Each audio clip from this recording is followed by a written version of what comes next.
Hello friends, welcome to my YouTube channel Hatim Ali's Life. বন্ধুসকল আজি মই পুনৰ আপোনালোকৰ মাজলৈ আহিলোঁ। তো আজি মই আলোচনা কৰিম ডাংবডি লেচাৰা মাহ খেতি লৈ। তো বন্ধুসকল জুন জুলাই মাহ বৰ্ষাকালত কৰিব পৰা ডাংবডি এই ডাংবডি কোনটো আটাইতকৈ ভাল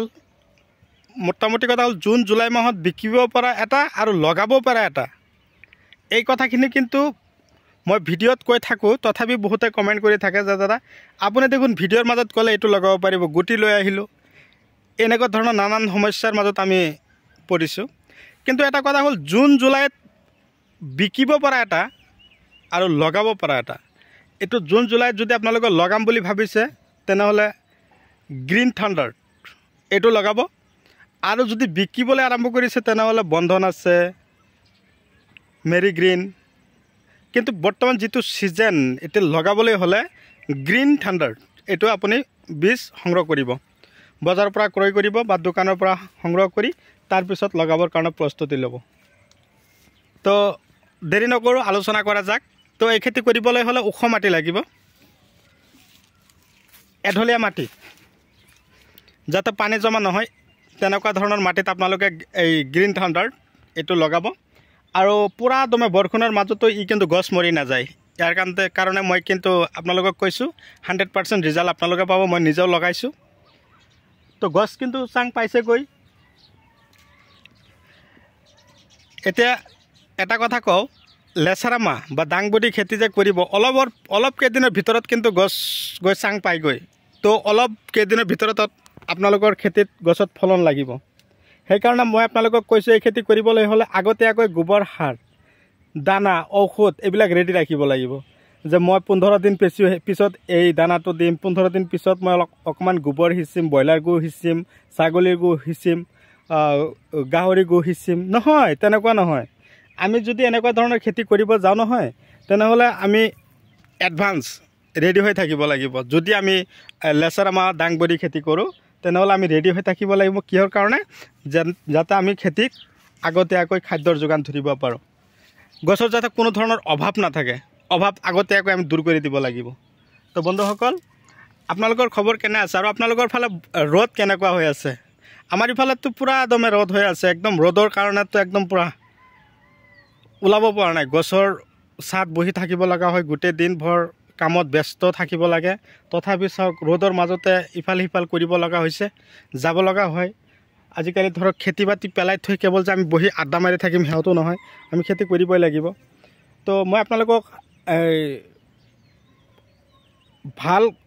হেৰি কৰিবৰ কাৰণে কৈছোঁ আপোনালোকে ৰ'দ বৰষুণ এইবিলাক লৈ যদি আপোনালোকে ভয় কৰে তেনেহ'লে কিন্তু খেতিত আপোনালোকে ছাকচেছ হ'ব নোৱাৰিব সেইকাৰণে কৈছোঁ ৰ'দ বৰষুণ যিমান আছে থাকক অলপ হ'লেও কামত আমি ব্যস্ত হৈ থাকিব লাগিব খেতি বাতিত যিখিনি খাদ্যৰ যোগান এই চাওক গছৰ পাতখিনি একদম পুৰা কেঁচুৰি মাৰি দিছে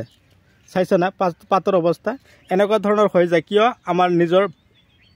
হেমাহিৰ কাৰণে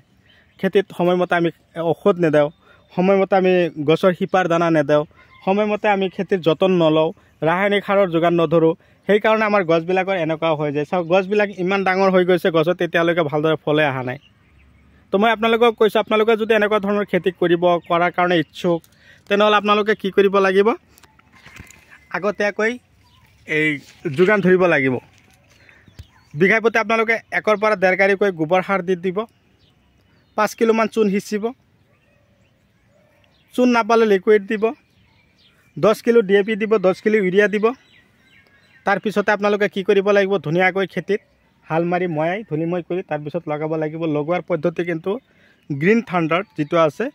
শাৰীৰ পৰা শাৰীৰ দূৰত্ব 2 হাত আৰু গছৰ পৰা গছৰ দূৰত্ব 1 ফুট দিলে হৈ যাব নিশ্চয় বুজিব পাৰিছে বুজাব পাৰিছোঁ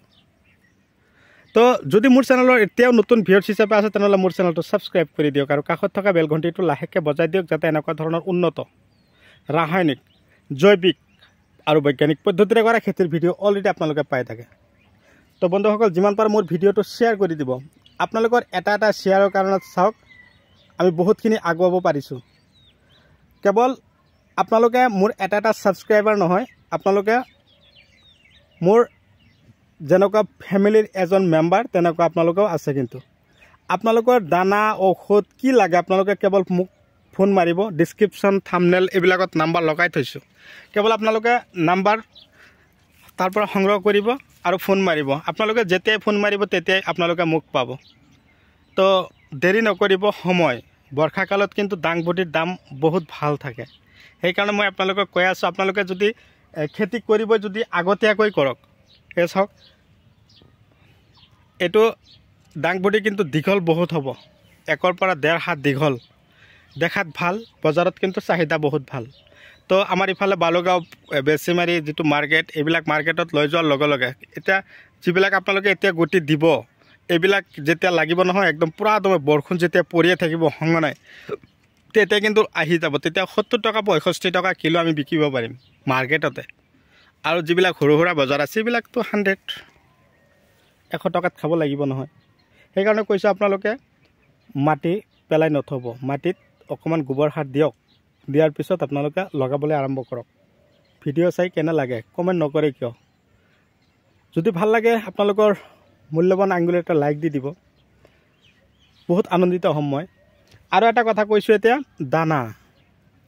ইয়াত কিন্তু 1 বিঘা মাটি আছে চাওক চাৰিওফালে মই ঘূৰাই আছোঁ অন কেমেৰাত দেখুৱাই আছোঁ দানা কি দিব এতিয়া হিপাৰ দানা ৰটেক্স নেট্ৰোপালছ ব্লেক পাৰ্লছ ব্লেকবেৰী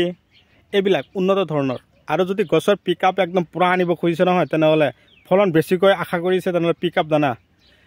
মাৰি দিব আৰু চাই পাৱাৰ প্লাছ জিআৰ এটা দানা আছে এইটো বহুত ভাল আপোনালোকৰ ফালে কোনটো পাই বিচাৰি মই যিকেইটা দানাৰ নাম কৈছোঁ নহয় লাগিলে আপোনালোকে টুকাই ৰাখক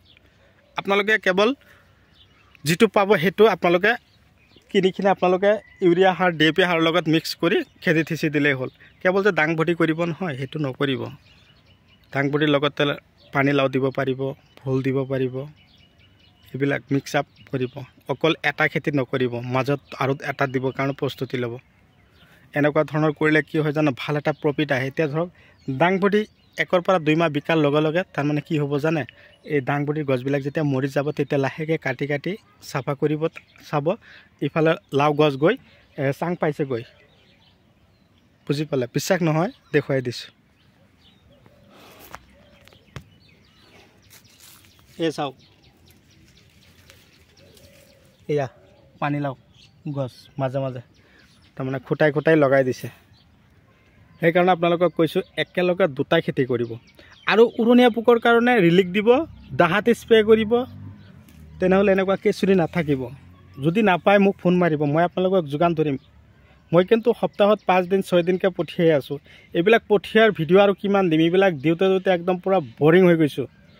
যে আজি অমুক ঠাইত পঠিয়ালোঁ আজি কালি তমুক ঠাইত পঠিয়াই দিলোঁ এইবিলাক আৰু দিয়া দৰকাৰ নাই আমাৰ কেৱল এটাই উদ্দেশ্য আমি খেতি কেনেকৈ কৰিব লাগিব আৰু এটা কথা ক'বলৈ বাকী থাকিল নহয় ডুং খেতিৰ মাজত যিটো ডুং সেইটো দিওঁতে নাপাহৰিব যাতে পানী জমা নহয় যাতে ওলাই যাব পাৰে সেইকাৰণে মই আপোনালোকক কৈছোঁ এঢলীয়া মাটিত আপোনালোকে দাংবডি কৰিব